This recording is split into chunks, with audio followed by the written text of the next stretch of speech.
Hello students, चलिए आज का करंट अफेयर सेशन शुरू करते हैं। हमारा पहला आज का क्वेश्चन है, who won the Wimbledon 2025 women single title. तो इसका करेक्ट आंसर है ईगा स्वातिक। इन्होंने एमांडा एनिसिमोवा को हराया है। ठीक है, ईगा जो है वो पोलैंड की, जबकि एमांडा यूएसए की। तो इन दोनों का ये पहला विंबलडन का फाइनल था। ईगा पहले भी 5 मेजर टाइटल्स जीत चुके हैं और ये वाला उनका छठा था। ठीक है, तो 6 मेजर टाइटल अब तक ईगा जीत चुकी है। ईगा ने अमांडा को काफी आसानी से विंबलडन के फाइनल में हराया। ठीक है, मेजर जनरली 4 टूर्नामेंट होते हैं। तो वैसे तो साल भर टेनिस के कई टूर्नामेंट्स होते हैं, लेकिन उनमें 4 बड़े इंपॉर्टेंट टूर्नामेंट होते हैं, जिसमें एक विंबलडन भी होता है। विंबलडन ग्रास में खेला जाता है और ये लंदन में होता है। ठीक, तो ये कुछ इंपॉर्टेंट इस पर जानकारी थी जो आपको पता होनी चाहिए। आगे बढ़ते हैं। Which nation is hosting the largest ever war fighting drill named exercise Talisman Sabre involving more than 3500 military personnel from 19 nation. इसका करेक्ट आंसर है, ये बहुत ही इंपॉर्टेंट है, पेपर में पूछा जा सकता है। इसका करेक्ट आंसर है ऑस्ट्रेलिया। पर देखिए, ये जो है ये 11th एडिशन है, तो इसमें 19 नेशंस पार्टिसिपेट कर रहे हैं और जनरली ये नेशंस जो है वो प्रैक्टिस करते हैं ऑस्ट्रेलिया के अराउंड, और ये नेशंस चाइना को काउंटर करने के लिए ये प्रैक्टिस करते हैं। पर आयरनी ऑफ द सिचुएशन ये है कि जब ये एक्सरसाइज हो रही है उसी समय ऑस्ट्रेलिया के जो पीएम है एंटोनी एल्बनीज, ये गए हैं अपनी 6 डे विजिट टू चाइना। ये पूरी एक्सरसाइज 3 वीक में होनी है। और देखिए क्वाड, अगर आपको पता हो तो क्वाड में बेसिकली 4 मेंबर हैं, इंडिया, ऑस्ट्रेलिया, जापान और यूनाइटेड स्टेट्स ऑफ अमेरिका। उसका सबसे वीकेस्ट मेंबर ही ऑस्ट्रेलिया है, बिकॉज ऑस्ट्रेलिया की नीति कभी भी क्लियर नहीं रही है। वो क्या करते हैं, स्विच करते रहते हैं, कभी उन्हें यूएसए की तरफ उनका टिल्ट रहता है, कभी चाइना की तरफ हो जाता है, तो एक बड़ा इशू है। ठीक, ये पूरी जो एक्सरसाइज है ये 13 जुलाई 2025 से स्टार्ट होनी है। तो एक बहुत ही एक्सटेंसिव लेवल की ये एक्सरसाइज है, जिसमें जर्मनी, फ्रांस और क्वाड कंट्रीज तो भाग ले रहे हैं। तो टोटल 19 कंट्रीज हैं जिसमें भाग ले रहे हैं। 3500 मिलिट्री पर्सनल की ये बड़ी एक्सरसाइज है काफी। तो नाम ध्यान रखिएगा, टेलिस्मैन सेब्रे। अगली क्वेश्चन की तरफ बढ़ते हैं। Who among the following individual was nominated to Rajya Sabha by president Droupadi Murmu. ठीक है, थोड़ा राज्यसभा के बारे में समझ लेते हैं। राज्यसभा की मैक्सिमम स्ट्रेंथ 250, इसमें 238 तो इलेक्टेड मेंबर्स होते हैं जो इनडायरेक्ट इलेक्शन से आते हैं फ्रॉम स्टेट असेंबलीज। 12 ऐसे मेंबर होते हैं जो नॉमिनेटेड होते हैं और इनका नॉमिनेशन करता है प्रेसिडेंट। अच्छा, बेसिकली ये नॉमिनेशन प्रेसिडेंट के थ्रू काउंसिल ऑफ मिनिस्टर्स ही करते हैं, तो वो रिकमेंड करते हैं और प्रेसिडेंट उसको फॉर्मल रूप पहनाता है। अब देखिए, ये जो 12 लोग हैं ना, ये बेसिकली 4 एरियाज से आते हैं, लिटरेचर, आर्ट, सोशल सर्विस और साइंस। मतलब इन एरियाज में अगर कंट्रीब्यूशन होगा तो आपको नॉमिनेट किया जा सकता है। ये 4 लोग हैं जिन्हें अभी द्रौपदी मुर्मू जी ने नॉमिनेट किया है। तो पहले हैं उज्जवल देवराव निकम, ये बहुत ही ज्यादा मशहूर लॉयर है। अगले हैं सी सदानंद मास्टर, सोशल वर्कर है। एक्चुअली इन्होंने बहुत काम किया है और ये केरला से है। निकम साहब महाराष्ट्र से। Harshvardhan Shringla farmer foreign secretary रहे और इन्होंने बहुत इंपॉर्टेंट रोल प्ले किया है इंडिया की फॉरेन डिप्लोमेसी में। अगला डॉक्टर मीनाक्षी जैन, बहुत ही मशहूर हिस्टोरियन है, ये एकेडमिशियन है। ठीक, तो इसका आंसर है ऑल ऑफ द अबव। ये सारे लोग नॉमिनेट किए गए हैं प्रेसिडेंट द्रौपदी मुर्मू के द्वारा। ठीक, चलिए अब नेक्स्ट क्वेश्चन की तरफ बढ़ते हैं। विच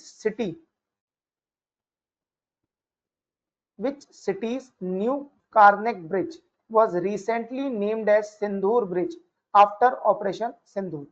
देखिए ये जो कार्नेक ब्रिज है ना, ये एक्चुअली मुंबई में लोकेटेड है। अब देखिए इस ब्रिज की भी बड़ी अनोखी कहानी है। ये ब्रिज बनकर तैयार हुआ था 1868 में। तो जैसा कि आप देख पा रहे हैं कि इस समय इंडिया गुलाम था, तो ये अंडर ब्रिटिश गवर्नमेंट था। अच्छा, उस समय एक बड़े मशहूर गवर्नर हुआ करते थे मुंबई के, उनका नाम था जेम्स आर रेविएट कार्निक। उनके नाम पर इस ब्रिज का नाम पड़ा। 2023 में इस ब्रिज को बंद कर दिया गया क्योंकि इसमें सर्टेन क्रैक्स डेवलप हो गए थे, जिसके बाद ये अनसेफ डिक्लेयर कर दिया गया। उसके बाद इसकी मरम्मत शुरू गई तो करी गई और 2025 में ये ब्रिज फिर से चालू हो गया। अच्छा, उस समय ये ब्रिज 2 लेन का था, अभी ये ब्रिज हो गया 4 लेन का और इसकी पूरी लेंथ है 328 मीटर्स की, तो अच्छा खासा बड़ा ब्रिज है। ऑपरेशन सिंदूर के बाद इस ब्रिज का नाम सिंदूर ब्रिज रख दिया गया। अब एक और बात इंपॉर्टेंट है, जो ये गवर्नर थे ये काफी ज्यादा अनपॉपुलर थे। बाय रीजन ये है कि इन्होंने भारतीयों पर बहुत अत्याचार किए, तो इनका इस ब्रिज का नाम बदलकर सिंदूर ब्रिज रखने के पीछे एक ये भी प्रमुख कारण है। ठीक, चलिए अब बढ़ते हैं नेक्स्ट क्वेश्चन की तरफ। According to latest Forbes list, which is the top country of origin for foreign born billionaires in US in 2025? देखिए इस पोजीशन पर पहले कई सालों तक इजराइल रहा है। अब इजराइल को हटाकर इस पोजीशन पर इंडिया आ गया।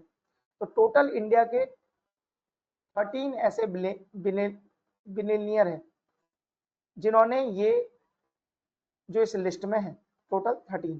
ठीक, अब देखिए यहाँ पर ये समझना बड़ा इंपॉर्टेंट है कि इंडिया के जो कई मशहूर बिलियनियर हैं, जैसे कि जय चौधरी हो गए या सुंदर पिचाई हो गए, अल्फाबेट के सत्या नडेला हो गए, ये सब बिलियनियर की कैटेगरी में। और अगर हम ध्यान से देखें ना, तो यूएसए का जो सबसे रिचेस्ट व्यक्ति है, इसका नाम इलॉन मस्क है। ये खुद फॉरेन बॉर्न है और इनका जन्म हुआ है साउथ अफ्रीका में, वहां से ये यूएस आए थे। इनकी संपत्ति अभी 400 बिलियन के आसपास है। गूगल के जो को फाउंडर है,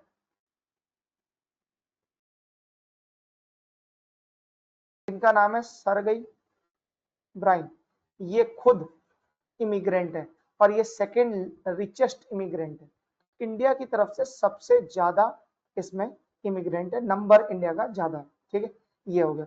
अच्छा, एक चीज और समझने की है, पूरी दुनिया में लगभग 3000 लोग बिलियनियर अराउंड अप्रोक्सीमेटली, जिसमें से 1/3 बिलियनियर यूएसए में रहते हैं।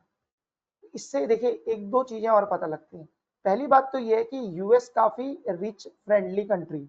दूसरा, ये बिलियनियर जहां रहेंगे वहां ये इन्वेस्टमेंट भी करेंगे, तो वहां क्या होगा, जॉब अपॉर्चुनिटीज क्रिएट होंगी। तो ये किसी भी कंट्री के लिए बहुत अच्छा है और ये नंबर का थोड़ा पुराना है। अभी तो डोनाल्ड ट्रंप एक नई स्कीम ले आए हैं, गोल्डन वीजा वाली। एक बार वो गोल्डन वीजा वाली स्कीम चलने लगे तो ये नंबर काफी ज्यादा इंक्रीज हो सकता है, बिकॉज उन्होंने तो अब सीधा कह दिया कि आप सर्टेन 44 या 45 करोड़ के आसपास का वो नंबर है, अगर उतना आप यूएसए में सीधा इन्वेस्ट करते हैं तो आपको सीधा नागरिकता मिल जाएगी। तो धीरे धीरे ये नंबर का और बढ़ेगा भविष्य। ठीक, तो ये चलिए नेक्स्ट क्वेश्चन की तरफ बढ़ते हैं। Who became the first Italian man to win 2025 Wimbledon title in competition 148 year history? 148 सालों में विंबलडन में पहली बार कोई इटालियन मैन जीता है और इसका करेक्ट आंसर है जेनिक सिनर। देखिए जेनिक सिनर ने कार्लोस एल्केराज को हराया। कार्लोस एल्केराज जो है वो अभी तक 5-0 से सारे मेजर फाइनल्स जीतता है। फिर यहाँ पर मेजर की बात हो रही है। देखिए मेजर में एक तो विंबलडन हो गया पहला, दूसरा है यूएस ओपन, तीसरा है ऑस्ट्रेलियन ओपन और चौथा है फ्रेंच ओपन। ये 5 बड़े टूर्नामेंट, ये 4 बड़े टूर्नामेंट साल भर में होते हैं और अभी तक कार्लोस एल्केराज पांचों को जीतते आ रहे लगातार। तो इनकी जो ये विक्ट्री चली आ रही थी अनडिफिटेड वाली, इसे जेनिक सिनर ने आज हरा दिया, खत्म कर दिया। और जेनिक सिनर जो है वो इटालियन है, तो पहली बार किसी इटालियन ने ये कंपटीशन जीता है, तो ये एक बड़ा अचीवमेंट है। आगे बढ़ते हैं। dash military landscape have been inscribed on UNESCO's World Heritage List, becoming India's 44 property to receive this recognition। देखिए सबसे पहला जो इंपॉर्टेंट क्वेश्चन इसमें ये है, एक क्वेश्चन ये आ सकता है कि यूनेस्को की जो वर्ल्ड हेरिटेज लिस्ट है उसमें इंडिया की कितनी प्रॉपर्टी लिस्टेड है, तो इसका करेक्ट आंसर है 44 पहला। दूसरा ये है कि इस क्वेश्चन का क्या आंसर है, तो मराठा मिलिट्री लैंडस्केप है जो अब यूनेस्को की वर्ल्ड हेरिटेज लिस्ट में शामिल हो गए। देखिए मराठाओं ने मुगलों के बाद इस देश पे काफी लंबे समय तक राज किया, उन्हें हराकर ही इंग्लिश फिर इस पूरे देश में राज कर पाए। तो बेसिकली मराठा जो है वो ट्रांजिशन पीरियड में सबसे पावरफुल थे। अब देखिए मराठाओं का राइज जो है वो शिवाजी से शुरू हुआ, छत्रपति शिवाजी महाराज से। अब मराठाओं के पास दोनों चीजें बढ़िया थी, उनका ऑफेंस भी बढ़िया था और उनका डिफेंस भी बढ़िया था। और उनका डिफेंस मजबूत होने का बहुत ही सिग्निफिकेंट कारण है उनका मिलिट्री आर्किटेक्चर, उनके फोर्ट्स। तो उनके कई पॉपुलर हिल फोर्ट्स है, जैसे कि शिवनेरी का फोर्ट है, रायगढ़ का फोर्ट है, जिंजी का फोर्ट है। और इनमें से जो मेजर फोर्ट्स है ना, ये महाराष्ट्र में लोकेटेड है। जिंजी का तो फोर्ट ऐसा है कि इस फोर्ट को जीतने के लिए औरंगजेब को लगभग लगभग पूरा 1 महीने से भी ज्यादा समय लग गया। तो ये जिंजी का फोर्ट बहुत ही ज्यादा स्ट्रॉन्ग था। तो कहने का मतलब ये है कि ये बिल्कुल आर्किटेक्चर मार्वल है जो मिलिट्री डोमिनेंस को मराठाओं के काफी लंबा सपोर्ट करते हैं। ठीक, ये अब देखिए इसमें कुछ हिल फॉरेस्ट फोर्ट भी हैं, जैसे प्रतापगढ़ का, हिल प्लेट्यू फोर्ट है जैसे पन्हाला का, और कोस्टल फोर्ट भी है जैसे विजय दुर्ग। विजय दुर्ग को तो जीतना बहुत ही मुश्किल था, मतलब ये तो बहुत स्ट्रॉन्ग फोर्ट में से एक है। फिर आइलैंड फोर्ट है जैसे कांधेरी हो गया, स्वर्ण दुर्ग हो गया, सिंधु दुर्ग हो गया। ये these are the one of the most essentials and one of the complex defense system which was developed by Marathas. और यही कारण है कि उनकी मिलिट्री डोमिनेंस इतने लंबे समय तक इंडिया में चल पाई। तो ये एक सिग्निफिकेंट इंडिया का जो है वो हिस्टोरिकल और कल्चरल आर्किटेक्चर है जिसे अब यूनेस्को की तरफ से भी रिकॉग्निशन मिला है। ठीक, तो चलिए अब नेक्स्ट क्वेश्चन की तरफ बढ़ते हैं। Sanjay Kaul is the managing director and chief executive officer of.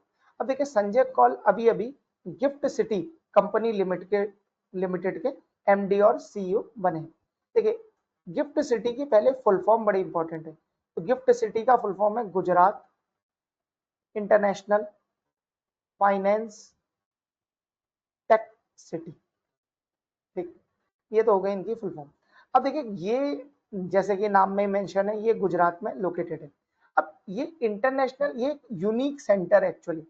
होता क्या है कि गिफ्ट सिटी में जो भी कंपनियां लिस्टेड होती हैं तो उन पे जो रेगुलेशंस लगते हैं ना वो इंडिया के नहीं लगते, वो स्पेशल रेगुलेशंस रहते हैं। तो यहाँ पर क्या होता है, काफी टैक्स में छूट मिलती है और भी जो रेगुलेशंस होते हैं वो एज पर फॉरेन स्टैंडर्ड के होते हैं। तो बेसिकली गिफ्ट सिटी के पीछे जो इंडिया का कॉन्सेप्ट है वो एक सिंगापुर जैसा शहर बसाने की कोशिश करी जा रही है, जहां पर क्या हो बिजनेस फ्रेंडली इन्वायरमेंट हो। तो जो बड़े बड़े जो कंट्रीज हैं उसमें बड़ी बड़ी कंपनीज हैं वो यहाँ आकर अपना ऑफिस सेटअप करें, जिससे क्या होगा कि इंडिया में उनकी आउटरीच बढ़ेगी। ये अब देखिए संजय कौल साहब जो है वो केरला की सीनियर, केरला केडर के सीनियर आईएएस ऑफिसर। ठीक, ये तो पहली बात हो गई। दूसरा, इससे पहले जो एमडी और सीईओ थे गिफ्ट के वो थे तपन रॉय और इन्होंने बहुत ही बढ़िया काम किया। ठीक, अब ये जिम्मेदारी संजय कौल साहब को मिली।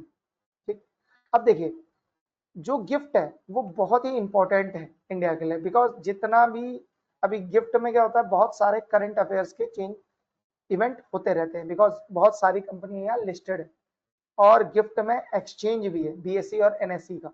तो यहाँ पर काफी बल्क में ट्रेडिंग भी होती है। तो एक बहुत इंपॉर्टेंट जगह है as far as India's FDI and India's investment is concern. ठीक, चलिए अब बढ़ते हैं नेक्स्ट क्वेश्चन की तरफ। Who is the new CEO and MD of life insurance corporation. देखिए life insurance corporation also known as LIC India की सबसे बड़ी लाइफ इंश्योरेंस कंपनी। अब प्रॉब्लम क्या हो रही है एलआईसी के साथ, एलआईसी का जो मार्केट शेयर है ना वो धीरे धीरे घटता जा रहा है। उसके कई मल्टीपल रीजन है। एक तो जो इंडिया में प्राइवेट लाइफ इंश्योरर है उन वो बढ़ते जा रहे हैं। दूसरा, अभी भी एलआईसी का जो है वो पूरा काम करने का तरीका वो बहुत ही ओल्ड है, मतलब they are not tech savvy as the private companies are, इसीलिए भी वो मार्केट शेयर खोते जा रहे हैं। एक और ये बड़ा कारण है। तो अब जो ये नए सीईओ बनेंगे आर दोराई स्वामी, इनके सामने एक बड़ा चैलेंज है कि जो एलआईसी का ये गिरता हुआ मार्केट शेयर है इसे ये कैसे रोकेंगे। ठीक, पहली चीज।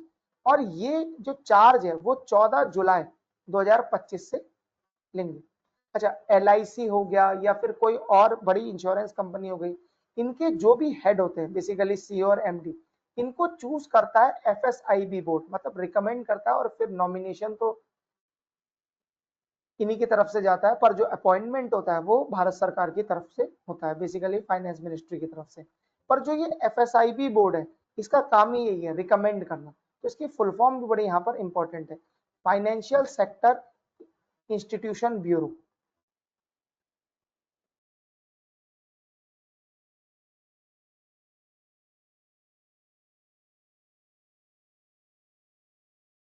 जैसे कोई और कितनी सारी इंश्योरेंस कंपनी जो गवर्नमेंट वाली है, कितने जैसे पब्लिक सेक्टर बैंक चल रहे हैं, तो उनके जो हेड है वो जनरली एफएसआईबी के द्वारा ही रिकमेंड किए जाते हैं और फिर उनमें नॉमिनेशन और अपॉइंटमेंट सरकार करती है। इससे पहले जो एलआईसी के सीईओ थे वो थे सतपाल भानुसा। ठीक, तो अब ये 14 जुलाई के बाद आर दोराईस्वामी बनेंगे। चैलेंज अभी भी वही है, मार्केट शेयर फॉल कर रहा है एलआईसी का। आगे बढ़ते हैं। Which country has successfully launched its first fully government funded communication satellite Dror 1 from Cape Carnival. देखिए, ये जो सैटेलाइट है ये कम्युनिकेशन सैटेलाइट लॉन्च करी गई है इजराइल के द्वारा। अब इसमें कुछ बातें बड़ी इंपॉर्टेंट है। देखिए, अभी तक जो इजराइल सीक्रेट कम्युनिकेशन यानी सिक्योर्ड कम्युनिकेशन करता है, तो सिक्योर्ड कम्युनिकेशन का मेजरली यूज किया जाता है डिफेंस में, तो ये यूएसए की यूज करता है। पर अब ये जो इनकी पहली सैटेलाइट है इनके द्वारा जो बनाई गई है, इससे क्या होगा, इन्हें जो कम्युनिकेशन में ऑटोनॉमी मिलेगी और साथ ही साथ जो टेक्नोलॉजिकली सोवेनिटी मिलेगी, वो बहुत इंपॉर्टेंट रोल प्ले करेगी इनके फ्यूचर ऑपरेशंस के लिए। तो अभी इनकी डिपेंडेंस यूएसए पर कुछ ज्यादा है as far as communication is concern, plus ammunition भी इनका मेजरली यूएसए की तरफ से ही आता है। तो वो धीरे धीरे इसराइल जो है अपनी रिलायंस यूएसए पे कम करता जा रहा है। तो ये ड्रॉर पहला स्टेप है उसी पूरी प्रोसेस पे। अच्छा, अब ऐसा नहीं है कि ये इन्होंने अपने ही वहीं से लॉन्च कर दिया, क्योंकि हम तो जानते हैं जो केप कार्निवल है ये बहुत ही इंपॉर्टेंट लॉन्चिंग स्टेशन है फ्लोरिडा में, और फ्लोरिडा खुद यूएसए में। ये पूरी सैटेलाइट जो रॉकेट से गई है वो भी रॉकेट यूएसए की कंपनी का है, स्पेस एक्स का। तो स्पेस एक्स से ये स्पेस एक्स का एक रॉकेट है फाल्कन 9, बहुत ही फेमस रॉकेट है। तो इसकी हेल्प से ही ये पूरी सैटेलाइट गई है। अब ये जो सैटेलाइट है एक बार जब एक्टिव हो जाएगी तो 15 ईयर्स तक इसराइल की जो कम्युनिकेशन की नीड्स है उसको फुलफिल करेगी। और ये सब कम्युनिकेशन सैटेलाइट्स बहुत ही इंपॉर्टेंट रोल प्ले करती है कॉम्प्लेक्स ऑपरेशंस को कंप्लीट करने में, बिकॉज सिक्योर्ड कम्युनिकेशन सैटेलाइट के थ्रू ही होता है ऐसे टाइम पर। ठीक, और ये क्या सब क्या होते हैं, एंटी जैमिंग होते हैं, तो इसमें बड़ा बेनिफिट रहता है। Next question, who has became the first women director general of railway protection force RPF. अब देखिए, इतिहास में पहली बार ऐसा हो रहा है कि इस सेंट्रल फोर्स यानी आरपीएफ जो है वो सेंट्रल फोर्स है, तो ये 145 साल पुरानी है। और 145 साल में पहली बार ऐसा हो रहा है कि कोई वुमेन इस ऑर्गेनाइजेशन की हेड बन रही है। तो पहली वुमेन डायरेक्टर जनरल है सोनाली मिश्रा। अच्छा, ये सीनियर आईपीएस है। ठीक, तो ये भी आप ध्यान रखिएगा, सीनियर आईपीएस है ऑफिसर। इनका जो अपॉइंटमेंट है ये अप्रूव वो करा गया है कैबिनेट कमिटी के द्वारा। तो कैबिनेट कमेटी में एक अपॉइंटमेंट्स कमेटी होती है, उसके द्वारा इनका अपॉइंटमेंट अभी अप्रूव कर दिया गया। ठीक, अभी जो करंट डीजी है वो है मनोज यादव साहब। जल्द ही सोनाली मिश्रा जी ये चार्ज लेंगे। ठीक, अच्छा, ये पहली ऐसी वोमेन है, ये मैं आपको पहले ही बता चुका हूँ।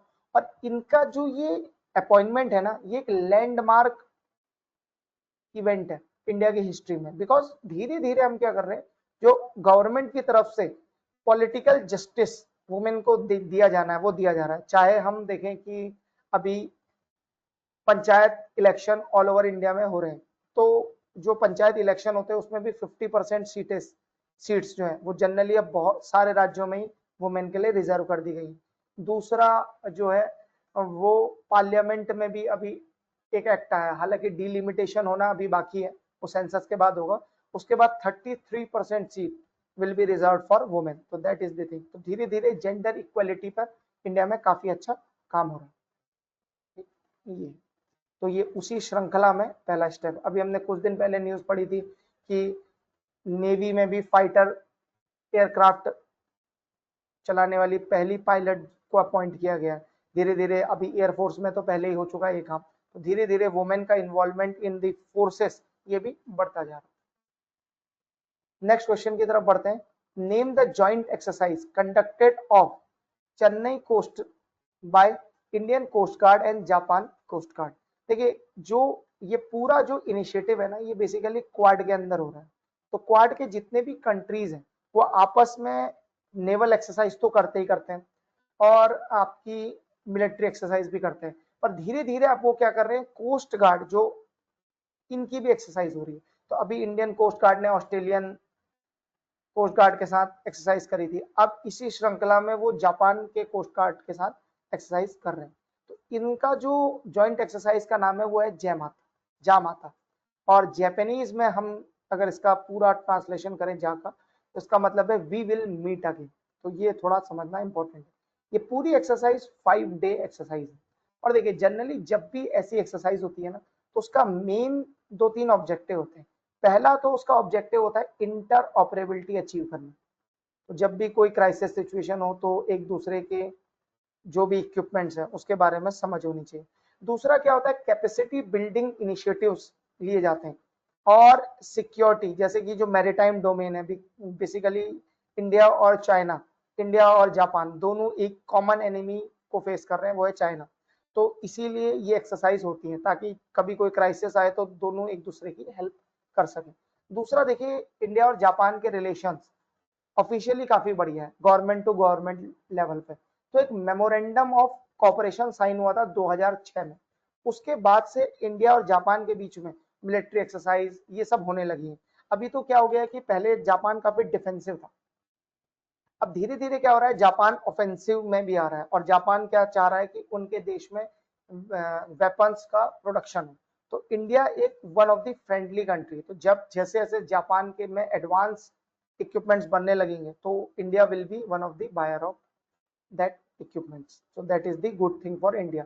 और strong Japan is always good for India because it will keep check in China. तो ये बहुत इंपॉर्टेंट है। तो इंडिया और जापान दोनों के ये फेवर में है कि दोनों एक दूसरे को कॉपरेट करें ताकि हर जो इंडिया और जापान है वो बहुत स्ट्रांग हो सके और चाइना जैसा जो थ्रेट बढ़ता जा रहा है उसको काउंटर करने में दोनों एक दूसरे का साथ दे सकें। ये बहुत इंपॉर्टेंट है। चलिए आगे बढ़ते हैं नेक्स्ट क्वेश्चन की तरफ। Name the world oldest marathoner known as Turban Tornado who died at the age of 140। देखिए, बड़े ही दुख के साथ कहना पड़ रहा है कि जो ये फौजा सिंह है, ठीक है, इनकी डेथ हो गई है। और ये हुई कैसे है, हिट एंड रन केस में। तो किसी ने मतलब किसी व्हीकल से इनको हिट कर दिया गया, जिसके बाद हॉस्पिटल ले जाकर इनकी डेथ हो गई। अच्छा, अब मैं इनके बारे में आपको कुछ बताता हूँ और आप जान के शॉक हो जाएंगे। देखिए, हालांकि ये बचपन से ही दौड़ते तो थे, पर 89 ईयर्स के बाद इन्होंने अचानक से मतलब एकदम से इनके करियर में बूस्ट आया। 89, सोचो आप, 89 ईयर में तो कितने मतलब बहुत ही मुश्किल है, दौड़ना तो बहुत ही मुश्किल है, चलना भी बड़ा मुश्किल हो जाता है। 89 ईयर से इन्होंने स्टार्ट किया और 89 ईयर से स्टार्ट करते हुए इन्होंने सारे इंटरनेशनल मैराथन रिकॉर्ड ये सब तोड़ डाले। लगभग एक दिन में तो इन्होंने 8 रिकॉर्ड बना डाले सिंगल डे में। अच्छा, जब ये 93 ईयर के थे तो 26 माइल्स की मैराथन होती है, लगभग 42 किलोमीटर की। तो इन्होंने ये पूरी मैराथन 6 आवर 54 मिनट में कंप्लीट कर ली। अब आपको लगेगा ये बहुत ज्यादा है, पर अगर हम 90 प्लस ग्रुप का ये पुराना रिकॉर्ड देखें इससे पहले का, तो वो इससे 58 मिनट्स ज्यादा है। मतलब इन्होंने 58 मिनट्स कम में ये अचीव कर लिया। तो ये कितना बड़ा माइलस्टोन है। और ये जो टर्बन टोर्नेडो है ना, ये बुक लिखी गई है, एक्चुअली ये बायोग्राफी है जो पुष्पवंत सिंह द्वारा लिखी गई है। और इस बायोग्राफी ये बायोग्राफी है फौजा सिंह साहब की, बहुत ही इंपॉर्टेंट व्यक्ति हैं और बहुत ही मशहूर ये व्यक्ति, ठीक है, ये आप ध्यान रखिएगा इनका। अभी इनकी डेथ हो गई। ठीक, आगे बढ़ते हैं नेक्स्ट क्वेश्चन की तरफ। Muhammadu Buhari, who passed away recently, was the former president of. The correct answer is Nigeria. Now, अब यहाँ पे दो तीन बातें समझ लेना इंपॉर्टेंट है। पहली बात तो देखिए, नाइजीरिया जो कंट्री है वो अफ्रीका का कंट्री, अफ्रीकन कंट्री। अगर मैं आपके सामने एक अफ्रीका का रफ मैप बनाऊं तो आपको एग्जैक्ट लोकेशन अगर मैं इसकी दिखाऊं तो नाइजीरिया यहाँ पर है, इधर पर, ठीक है। और नाइजीरिया की जो कैपिटल है वो है अबूजा। ठीक, ये दो बातें बड़ी इंपॉर्टेंट है। अभी पीएम मोदी नाइजीरिया से थोड़ा दूर घाना में विजिट करे थे। तो अभी इंडिया का जो है ना बहुत ज्यादा फोकस है ग्लोबल साउथ में, और उसमें अफ्रीका में इंडिया का काफी ज्यादा फोकस है, बिकॉज अफ्रीका में दो अपॉर्चुनिटी है इंडिया के पास। पहली बात तो ये ग्लोबल साउथ का कंट्री है, तो India is a voice and want to become the leader of global south, that is the first thing. दूसरा ये है कि अफ्रीका की मार्केट्स अभी ओपन नहीं हुई। अफ्रीका धीरे धीरे ओपन अप हो रहा है पूरी दुनिया के लिए, तो ये एम्पल अपॉर्चुनिटी प्रेजेंट करता है इंडिया के लिए, बिकॉज इंडिया जो है वो काफी पास है अफ्रीका के, और अफ्रीका और इंडिया के ट्रेड रिलेशंस तो बहुत ज्यादा पुराने हैं। आपको याद ही होगा कि जब केप ऑफ गुड होप को क्रॉस करके वास्को डिगामा पहली बार भारत में आया, तो उस समय अब्दुल माजिद की हेल्प से वो आया था। तो अब्दुल माजिद जो है वो ट्रेडर था। इंडिया और मेडागास्कर, इंडिया और अफ्रीका के इस पार्ट में उस समय भी ट्रेड होता था, सोचो 1498 से। तो ट्रेड रिलेशन इंडिया और अफ्रीका के काफी अच्छे हैं। उसी ट्रेड रिलेशन को आगे बढ़ाने के लिए इंडिया का काफी ज्यादा फोकस है अफ्रीकन कंट्रीज में। तो आजकल ये अफ्रीकन कंट्रीज बहुत न्यूज में रहते हैं, तो आपको एग्जैक्ट लोकेशन पता होनी चाहिए और साथ ही साथ कैपिटल का तो पता होना ही चाहिए। आगे बढ़ते हैं। Which company CSR, what is the full form of CSR? Corporate social responsibility.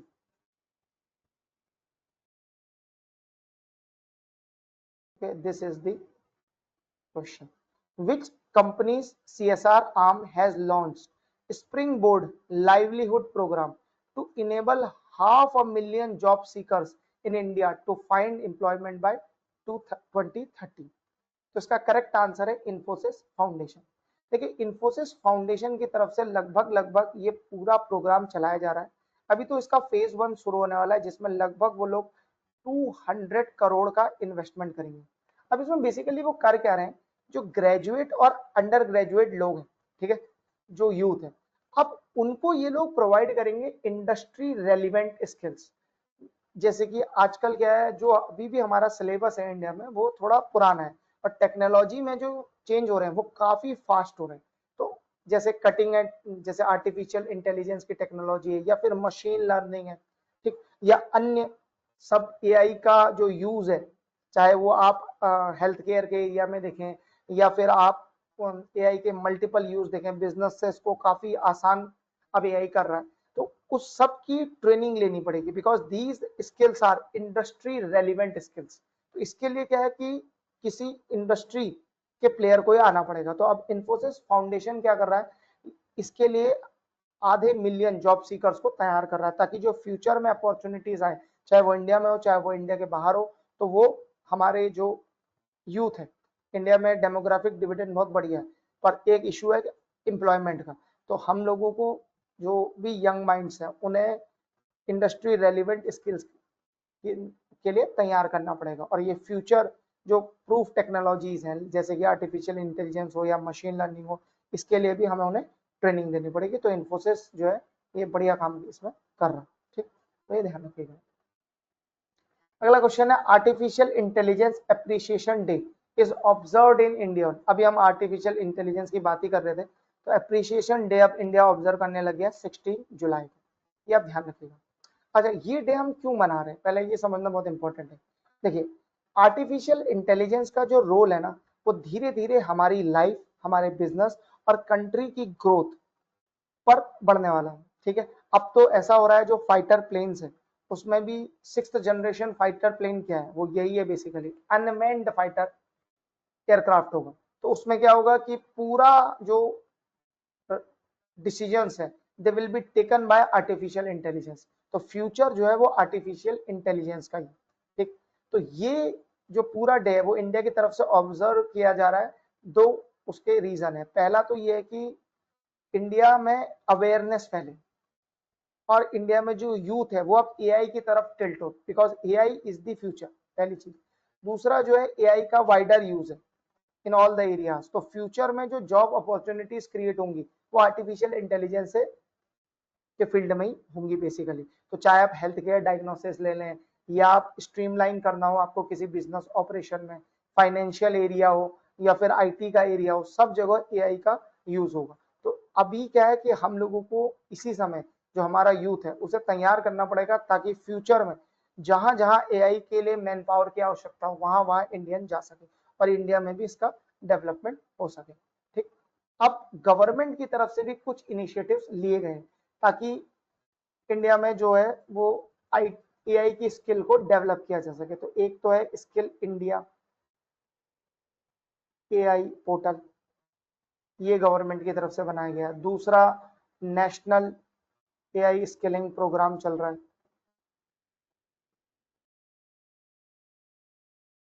तीसरा, एआई यूथ बूट कैंप चल रहा है।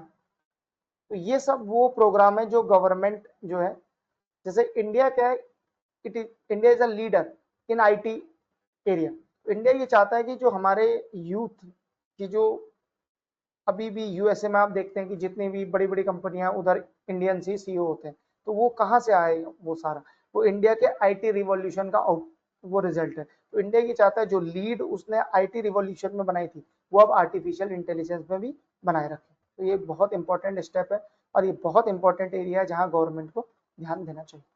ठीक, और गवर्नमेंट दे भी रही। आगे बढ़ते हैं, एनपीसीआई इंटरनेशनल पेमेंट्स लिमिटेड, ये एनपीसीआई की इंटरनेशनल पेमेंट सब्सिडरी है। बेसिकली एनपीसीआई की इंटरनेशनल सब्सिडरी जो एनपीसीआई यानी national payment corporation of India के external out of India operations देखती है, has expanded the UPI pay now. तो पहले थोड़ा यूपीआई पे नाउ के बारे में बात कर लेते हैं। देखिए, यूपीआई पे नाउ जनरली क्या है, ये जॉइंट इनिशिएटिव किसके बीच, आरबीआई और मैस के बीच। अब ये मैस क्या है, मैस है मॉनेटरी अथॉरिटी ऑफ सिंगापुर, ये वहां का सेंट्रल बैंक है और इंडिया का सेंट्रल बैंक है रिजर्व बैंक ऑफ इंडिया। अब देखिए, expanded the UPI pay now real time payment corridor between India and dash. तो करेक्ट आंसर है सिंगापुर, मैं आपको पहले ही बता चुका हूँ। Adding 13 Indian bank to the platform, अब 13 बैंकों को और इसमें जोड़ा गया। अब देखो, जैसे जैसे इसमें इंडियन बैंक और सिंगापुरियन बैंक जुड़ते जाएंगे वैसे वैसे जो यूपीआई पे नाउ है इसका जो इंटरफेस है उसमें और लोग जुड़ पाएंगे और इससे क्या होगा, इसका ट्रांजेक्शन जो इसमें होगा वो बहुत ही स्मूथ होगा। अभी क्या हो रहा है, जैसे इसका मेन ऑब्जेक्टिव क्या है पूरे इस इनिशिएटिव का, इसका मेन ऑब्जेक्टिव ये जो रेमिटेंस है वो फ्रॉम इंडिया टू सिंगापुर और investment from India to Singapore और सिंगापुर टू इंडिया, ये काफी इजीली आ पाए, पहली चीज तो ये। अब इसका जो मेजर बेनिफिट होगा वो किसको मिलेगा, वो मिलेगा इंडियन डायस्पोरा को जो बेसिकली सिंगापुर में, क्योंकि इंडियंस जैसा कि हम आप जानते हैं कि रेमिटेंस में इंडिया नंबर 1, तो इंडिया में बहुत ज्यादा रेमिटेंस आता है। ठीक, तो Singapore is also one of the important source जहां से एफडीआई और रेमिटेंस दोनों आते हैं इंडिया में। तो ये जो पूरा यूपीआई पे ना हो इसकी वजह से ये बहुत ही स्मूथ हो जाएगी पूरी प्रोसेस। अब देखिए, इसमें कुछ चीजें और समझना इंपॉर्टेंट है। इंडिया धीरे धीरे, इंडिया में तो अभी यूपीआई के थ्रू डिजिटल ट्रांजेक्शन काफी ज्यादा बढ़ चुके हैं, तो डिजिटल रिवॉल्यूशन इंडिया में तो एक मतलब भी बिल्कुल प्रेजेंट में चल ही रहा है। लेकिन इंडिया क्या चाहता है कि जो हमारा हमने ये टेक्नोलॉजी डेवलप करी है इसको हम धीरे धीरे पूरी दुनिया में फैलाएं। इससे दो फायदे होंगे। पहले तो जो वर्ल्ड पेमेंट सिस्टम है उधर यूएसए की डोमिनेंस कम होगी। अभी यूएसए क्या करता है, अपनी जो ये पेमेंट सिस्टम की डोमिनेंस है इसका बड़ा यूज करता है। जैसे रशिया में उन्होंने सैंक्शंस लगा दिए, वो सैंक्शंस क्यों लगा पाए, बिकॉज यूएसए के ही सारे सिस्टम है। जैसे आप वीजा वीजा देख लो या मास्टर कार्ड का पेमेंट देख लो, स्विफ्ट सिस्टम में भी उनका बड़ा इन्वॉल्वमेंट है। तो इंडिया क्या चाह रहा है कि ग्लोबल साउथ के कंट्रीज और पर्टिकुलर ऐसे कंट्रीज उन्हें प्रूव कर दिया जाए। जैसे अभी सोचो यूपीआई का यूज होने लगे ऐसे कंट्रीज में, तो क्या होगा, इंडिया को स्विफ्ट की जरूरत ही नहीं, we can directly send money from India to there and from there to India through the UPI pay now. तो that is the very good initiative जो भारत की गवर्नमेंट के द्वारा लिया जा रहा है और जिसमें एनपीसीआई एक मेजर रोल प्ले कर रहा है। ठीक, identify the correct statement regarding the recently approved PM धन धान्य कृषि योजना। देखिए, पीएम धन्य धान्य कृषि योजना का जो मेन ऑब्जेक्टिव है, पहले मैं आपको वो समझा देता हूँ। देखिए, इसमें सबसे पहले इन्होंने क्या आइडेंटिफाई किया, देखिए मेन ऑब्जेक्टिव तो है एग्रीकल्चर की प्रोडक्टिविटी बढ़ाना। अब देखिए, एग्रीकल्चर प्रोडक्टिविटी की अगर हम बात करें तो इंडिया के पास पूरी दुनिया में सबसे ज्यादा एरेबल लैंड है, thanks to our location and plains which is created by Himalayas और perennial rivers। अब इसमें समझना क्या है कि पर इंडिया में जो प्रोडक्शन हो रहा है ना ग्रेन का, सीरियल्स का, वो पूरी दुनिया में हाईएस्ट नहीं। तो अब इसका रीजन क्या है, लैंड हमारे पास सबसे ज्यादा है पर सीरियल प्रोडक्शन कम है कंपेयर टू चाइना। तो चाइना में क्या है कि पर एरिया जो प्रोडक्टिविटी है बहुत ज्यादा है। अब धीरे धीरे इंडिया क्या कर रहा है कि प्रोडक्टिविटी पे काम कर रहे हैं, तो ये उसकी तरफ पहला स्टेप है। इसमें हम कर क्या रहे हैं, हमने 100 डिस्ट्रिक्ट सेलेक्ट करें और ये 100 डिस्ट्रिक्ट ऐसे डिस्ट्रिक्ट हैं जहां जो एग्रीकल्चर प्रोडक्टिविटी है ना वो काफी कम है। तो हम चाहते हैं कि वो जो प्रोडक्टिविटी है उसे बढ़ाया जाए और इसके लिए सरकार ने एनुअल आउटले 24,000 करोड़ का दिया, जिससे इन डिस्ट्रिक्ट्स में जो है वो एग्रीकल्चर प्रोडक्टिविटी बढ़ाई जा सके। दूसरा ये है कि इस पूरी स्कीम का एम क्या है, क्रॉप का डाइवर्सिफिकेशन। दूसरा सस्टेनेबल एग्रीकल्चर प्रैक्टिस, बिकॉज एक बार मान लो हम प्रोडक्टिविटी अचीव भी कर लेते हैं, अगर वो सस्टेनेबल नहीं है तो लॉन्ग टर्म तक नहीं चल पाएगी। तो हमें सस्टेनेबल एग्रीकल्चर प्रैक्टिसेस का यूज करके लॉन्ग टर्म के लिए एग्रीकल्चर प्रोडक्टिविटी को बढ़ाना होगा। दूसरा, it will be implemented through convergence of 36। अभी क्या एग्जिस्टिंग स्कीम, अभी क्या चल रहा है कि 11 मिनिस्ट्रीज हैं जिनकी 36 स्कीम्स चलती हैं। अब इससे होता क्या है, जो फोकस है ना वो बहुत सारे एरियाज में जाता है। तो अब क्या सरकार ने क्या सोचा है कि इस पूरे स्कीम को कन्वर्ज कर देंगे एक सिंगल स्कीम में, पीएम धन धान्य कृषि योजना, और इसी की मॉनिटरिंग करेंगे। तो होता क्या है कि जब बहुत सारी स्कीम होती है तो उसकी मॉनिटरिंग करना, उसमें कितना डेवलपमेंट हो रहा है, कहाँ कहाँ उसमें लूप होल है, ये सब स्टडी कर पाना बहुत ही टाइम कंज्यूमिंग हो जाता है। इसलिए अब सरकार क्या कर रही है, they want convergence of the scheme. So वो एक बड़ी स्कीम लाती है, अम्ब्रेला स्कीम, और उसके अंडर ही ये सब स्कीम रखती है ताकि मॉनिटरिंग और लूप होल फिक्सिंग ये काफी आसानी से हो पाए। तो इसका करेक्ट आंसर है 1 2 3, ऑल आर करेक्ट। ठीक, अब बढ़ते हैं अगले क्वेश्चन की तरफ। Yakten village officially been declared India first digital nomad village. देखिए, एक कल्चर है इंडिया में, वो धीरे धीरे बढ़ता जा रहा है। देखिए, पहले क्या होता था, पहले लोग परमानेंट जॉब लेने की कोशिश करते थे, पर अब जो गिग वर्क कल्चर है, गिग वर्कर की संख्या ये बढ़ती जा रही है। अब ये गिग वर्कर कौन है, गिग वर्कर्स बेसिकली क्या होते हैं, ये किसी भी कंपनी से जुड़ के नहीं रहते, ये फ्रीलांसिंग में काम करते हैं और ये चाहते हैं कि इन्हें फ्रीडम रहे, मतलब ये किसी भी कंपनी के साथ थ्रू कॉन्ट्रैक्ट बद के ना रहे। तो धीरे धीरे इंडिया में गिग वर्कर्स का कल्चर बढ़ता जा रहा है। उसी श्रृंखला में ये डिजिटल नोमैड स्कीम आई है। अब देखिए हुआ क्या है, सिक्किम ने क्या किया है कि नोमैड एक उनके यहाँ सिक्किम इनिशिएटिव स्टार्ट किया गया। तो इस नोमैड सिक्किम इनिशिएटिव के काफी ऑब्जेक्टिव हैं। जैसे इसका जो ऑब्जेक्टिव है इसमें यह है कि एक तो सस्टेनेबल टूरिज्म को बढ़ावा देना, दूसरा उनका ऑब्जेक्टिव है रिमोट वर्क कल्चर को बढ़ावा देना। बिकॉज होता क्या है, जितने भी हिमालयन स्टेट्स हैं वहां से लोग पलायन करके सिटीज में बस रहे हैं। तो हो क्या रहा है, वो जो विलेज है वो पूरे खाली हो जा रहे हैं और उस विलेज में कोई भी यंग व्यक्ति नहीं है, मतलब या तो बुजुर्ग लोग रह रहे हैं या बच्चे रह रहे हैं या महिलाएं रह रही, कोई भी मेल व्यक्ति नहीं है वहां यंग। अब इससे क्या होता है, बड़े इशू आते हैं। अब वो व्यक्ति दिल्ली में काम कर रहा है या वो व्यक्ति बेंगलोर में काम कर रहा है, तो ये एक इशू। इसी चीज को टैकल करने के लिए अब वो लोग नोमैड सिक्किम इनिशिएटिव ला रहे हैं। तो इसमें क्या है, remote work opportunity, grass root entrepreneur की वहीं कुछ किया जा सके, इस चीज को बड़ा प्रमोट किया जा रहा है सिक्किम की तरफ से। तो ये पूरा जो डिजिटल नोमैड विलेज है ना, ये जॉइंट इनिशिएटिव है पाकयोंग डिस्ट्रिक्ट एडमिनिस्ट्रेशन का और एक एनजीओ है सर्व हिते एनजीओ, उनकी तरफ से चलाया गया। और इसका एम क्या है, इसका एम है रिमोट वर्क और पीसफुल लिविंग दोनों। अब जो उसी श्रृंखला में ये याक्तिन विलेज है, ये इसमें उभर कर आया है, ठीक है। ये पहला डिजिटल नोमैड विलेज बना है। तो याक्तिन में क्या है कि बेसिकली रिमोट वर्कर्स हो, फ्रीलांसर्स हो या डिजिटल एंटरप्रेन्योर्स हो, यहाँ जाके वो बच सकते हैं। तो इधर अब इसके लिए इतना काम करना है। तो बेसिकली आजकल इंडिया में अगर आपको रिमोट वर्क करना है तो क्या चाहिए, बहुत हाई स्पीड का इंटरनेट चाहिए। तो हाई स्पीड का इंटरनेट प्रोवाइड करवा रही है सिक्किम गवर्नमेंट और एशियन डेवलपमेंट बैंक, यानी इन दोनों का जॉइंट इनिशिएटिव है। ये हाई स्पीड इंटरनेट और इको फ्रेंडली स्टेज प्रोवाइड करा रही है ताकि व्यक्ति जो है वो पीसफुल लाइफ भी जी सके और जॉब भी कर सके। तो एक हिसाब से वर्क लाइफ बैलेंस ये लोग मेंटेन करने की कोशिश कर रहे हैं और बहुत अच्छी ये स्कीम है। करेक्ट आंसर क्या है, सिक्किम। चलिए अब नेक्स्ट क्वेश्चन की तरफ बढ़ते हैं। Which state has recorded total production of 48.59 lakh tons of potato in FY25 to emerge as India's top producer of processed potato। देखिए इस 49.5 लाख टन पोटैटो में का 25% जो है वो प्रोसेस्ड पोटैटो। अब ये प्रोसेस्ड पोटैटो क्या होता है, देखिए आपने फ्रेंच फ्राइज खाया होगा या आपने वेफर खाए होंगे, ठीक है, उसमें नॉर्मल पोटैटो यूज नहीं होता।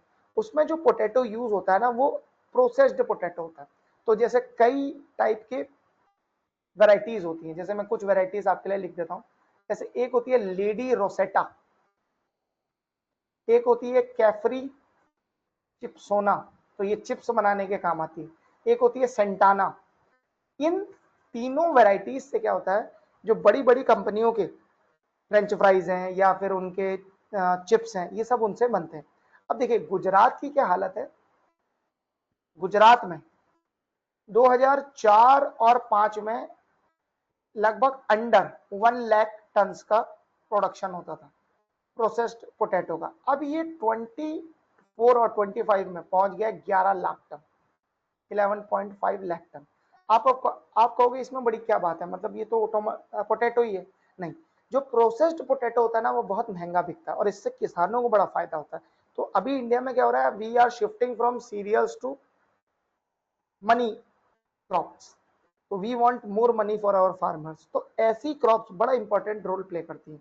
तो इंडिया में जो ये प्रोसेस्ड पोटैटो है 25%, इसका 60% यूज होता है वेफर में और 40% यूज होता है प्रोसेस्ड पोटैटो में। तो इसमें भी गुजरात के अंदर जो 3 डिस्ट्रिक्ट है, पहला बनस कांथा, अगला सबर कांथा और चौथा तीसरा अरावली। इन 3 डिस्ट्रिक्ट में मैक्सिमम प्रोसेस्ड पोटैटो का प्रोडक्शन होता है गुजरात में। तो गुजरात एक one of the leading producer है प्रोसेस्ड पोटैटो, ठीक है। एक बड़ी इंपॉर्टेंट केस है, पता नहीं आपने वो सुना है नहीं सुना है। उसमें क्या था कि जैसे पेप्सिको ने लेस जो आप खाते हैं वो लेस पेप्सिको का है, तो लेस के लिए स्पेशल पोटैटो लाई पेप्सी। तो उन्होंने गुजरात के किसानों से इसको उगाने को कहा। बाद में इनका विवाद भी हुआ, कई साल केस चला, फिर वो गुजरात के किसान जीत गए वो केस।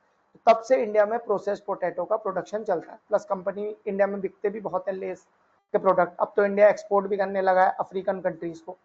तो उन प्रोसेस्ड पोटैटो का बड़ा यूज होता है और ये विन विन सिचुएशन है for farmer as well as for the company, ठीक। चलिए नेक्स्ट क्वेश्चन की तरफ बढ़ते हैं। What is the first Indian state? Which is the first Indian state to launch genome sequencing initiative focused exclusively on tribal communities? तो इसका सही answer है गुजरात। देखिए पहले ये समझिए कि जीनोम सीक्वेंसिंग की क्या आवश्यकता है। 2 मेजर रीजन है जीनोम सीक्वेंसिंग के। एक तो ये पता लगाना कि पर्टिकुलर ट्राइब या पर्टिकुलर जो लोग हैं वो किधर से आए, उनका ओरिजिन क्या है, पहली चीज। दूसरी चीज क्या होती है, जीनोम सीक्वेंसिंग से ये हेल्प मिलती है कि फ्यूचर में कौन कौन सी डिजीज ऐसी हैं जो इनको हो सकती है। जैसे अगर हम किसी के डीएनए की जांच करें तो हमें पहले ही पता लग जाता है कि इसको ये कैंसर हो सकता है, तो कैंसर का पता डीएनए से लग जाता है। तो वैसे ही इस पूरी जीनोम सीक्वेंसिंग का जो एम है वो अंडरस्टैंड करना है कि स्पेसिफिक जेनेटिक वेरिएशन जो 17 ट्राइबल कम्युनिटीज रहती हैं गुजरात में उनका, ठीक है। तो बेसिकली हम ये जानना चाह रहे हैं कि उनका ओरिजिन किधर से। दूसरा जो इसका मेन एम है वो है early diagnosis and targeted treatment of diseases. तो ये दो मेन ऑब्जेक्टिव रहते हैं जीनोम सीक्वेंसिंग के। तो इसका सही आंसर क्या है, गुजरात, ये ध्यान रखिएगा, वन लाइनर है, इसको ध्यान रखिएगा। अगला क्वेश्चन देखते हैं, with which nation will the Indian navy take part in 32 SIMBEX. अब देखिए सिम्बेक्स, सिंगापुर, इंडिया। सिम्बेक्स जो है वो one of the longest uninterrupted annual maritime exercise है जो इंडिया और सिंगापुर के बीच में होती है और ये बहुत सालों से चल रही है। इस एक्सरसाइज का मेन ऑब्जेक्टिव क्या रहता है, एक तो नेवल कॉपरेशन रहता है, दूसरा अभी हमने पहले भी बात करी इंटर ऑपरेबिलिटी और मैरीटाइम सिक्योरिटी। इंडिया का सिंगापुर एक one of the leading partner है, चाहे वो सिंगापुर से सबसे ज्यादा एफडीआई आती है इंडिया में, दूसरा सिंगापुर में बहुत इंडियन इमिग्रेंट्स रहते हैं और बहुत सारे बिजनेसेस का हेडक्वार्टर सिंगापुर है। अभी प्रेजेंटली आपने फ्लिपकार्ट का नाम सुना होगा, बहुत ही फेमस कंपनी, इनका हेडक्वार्टर भी सिंगापुर है। Now they are shifting from Singapore to India because इन्हें आईपीओ लाना है, तो अभी भी इनका हेडक्वार्टर सिंगापुर है। तो सिंगापुर से बहुत ज्यादा एफडीआई इंडिया में आती है और Singapore is one of the most important countries for India as far as foreign policy is concern. Singapore के साथ ये एक्सरसाइज होती है, इसे ध्यान रखिएगा, ठीक। अगला देखते हैं, name the new chairperson of national financial reporting authority, NFRA. पहला क्वेश्चन तो ये है कि इसकी फुल फॉर्म याद होनी चाहिए, बहुत ही इंपॉर्टेंट है। देखिए इनका जो मेन फंक्शन है ना, ये करते हैं मॉनिटर और इन्फोर्स करते हैं compliance regarding to what, regarding to accounting standard and auditing standard. तो जैसे इंडिया में क्या होता है कि अभी ऑडिटिंग स्टैंडर्ड्स फॉलो हो रहे हैं कि नहीं हो रहे हैं, ठीक है, अंडर रिपोर्टिंग तो नहीं हो रही है या ओवर रिपोर्टिंग तो नहीं हो रही है सर्टेन थिंग्स की, उसको देखता है नफरा, एनएफआरए, ठीक है। और इसकी फुल फॉर्म है नेशनल फाइनेंशियल रिपोर्टिंग अथॉरिटी। अभी जो है इसके हेड बने, चेयरपर्सन बने नितिन गुप्ता। अच्छा, नितिन गुप्ता के बारे में अगर हम देखें तो ये फॉर्मर आईआरएस है और ये रिटायर हो चुके थे, अब ये दोबारा इसके हेड के रूप में आए। इससे पहले ये सीबीडीटी यानी central board of direct tax के चेयरमैन के रूप में सर्व कर चुके। अब देखिए अकेले यही नहीं आए, इनके साथ 3 और मेंबर नफरा में ऐड किए गए। उन तीनों मेंबर के नाम यहाँ लिखे, एक है स्मिता, दूसरे हैं सुशील कुमार और तीसरे हैं पी डेनियल। ये तीनों मेंबर नफरा के हैं और ये चौथे मेंबर भी नफरा के हैं, पर ये चेयरपर्सन, तो ये ध्यान रखिएगा, ठीक है। और ये तीनों फुल टाइम मेंबर हैं जिन्होंने नफरा ज्वाइन करा, एनएफआरए। अब देखिए एक बहुत ही इंपॉर्टेंट डेवलपमेंट आ रहा है यूक्रेन से। यूक्रेन बहुत सालों से वॉर में है, तो अभी तक मतलब मोर देन 5 ईयर्स हो गए कि यूक्रेन का कोई प्राइम मिनिस्टर नहीं है। अब जाकर उनका एक प्राइम मिनिस्टर बना है जो है यूलिया वेरेडेंको, ठीक, ये है वो वोमेन और अभी अभी ये प्राइम मिनिस्टर बनी है। तो अब ध्यान रखिएगा ये यूक्रेन की प्राइम मिनिस्टर है। अभी भी यूक्रेन में इलेक्शन होने हैं प्रेसिडेंट के, अभी भी वहाँ के प्रेसिडेंट जो है वो व्लादिमीर जेलेंस्की हैं। अभी भी ये जो प्रेसिडेंट का उधर टर्म होता है ये एक्सटेंड किया गया due to emergency situation and war like situation. तो अभी यूक्रेन में इलेक्शन होने और एक बार इलेक्शन होंगे तो देखते हैं कि कौन वहाँ का नया प्रेसिडेंट बनता है, ठीक। तो चलिए आज का सेशन यहीं समाप्त करते हैं। आपको ये सेशन कैसा लगा हमें जरूर बताइए और आपका कुछ भी सजेशंस हो तो हमें कमेंट सेक्शन में लिख के जरूर बताएं। Thank you very much.